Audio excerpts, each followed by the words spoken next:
ko na si Angel, Wait pati lang si kasi may Chloe. tanong ko. Ba't kanina ka pa din ang mamas? Wala naman akong ginagawang masama. Hindi. Tuloy na natin to. So yun guys, kasama ko na si Angel, pati si Chloe. And ito na ang third round ng lip reading challenge. Yeah! Bito na. Ay, hindi. Magulo buhok mo dyan eh. Ay,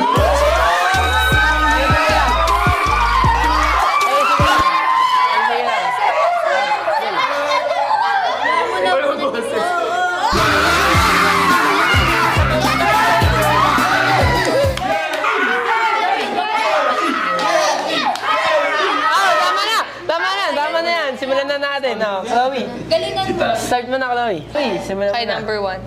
What makes you beautiful? Go, Jen. Ano? What makes you beautiful? You beautiful?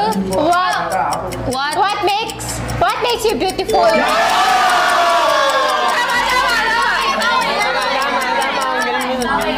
Kapag tumibok ang puso.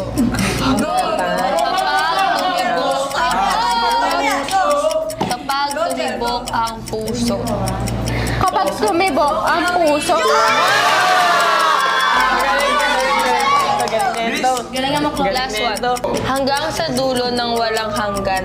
Hanggang sa dulo. Ng walang hanggan. Hanggang sa dulo ng walang hanggan. Yan. So yun guys, si Angel nakakuha ng tamang sagot sa loob ng 1 minute and 24 seconds. Abit mo na, Angel, Basi. yun. Ikaw na.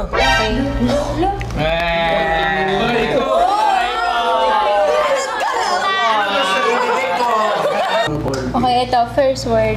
Go. Stuck with you. Go. Stuck with you. Stuck with you. Stuck with you. Tama ba? Tama ba? Top silog. Love someone. Go, sige. Love someone. Love a someone. Love someone. Love someone. Simula pa lang nung una. Simula pa lang nung una. Go. Simula nung una. Simula na muna. Simula nung una.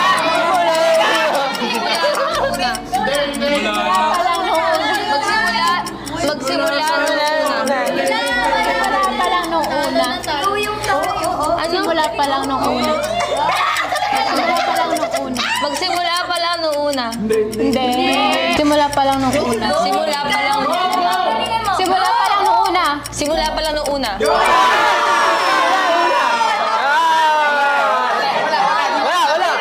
Wala, hindi maabot. Si Chloe nakakuha ng tamang sagot sa loob ng 1 minute and 37 seconds. Panalo! At dahil dyan, ang panalo sa round na to, walang iba kundi si Angel! Ang susunod na sasalang ay walang iba kundi ang bigating Brianna na si Brionia na kasama si Chris.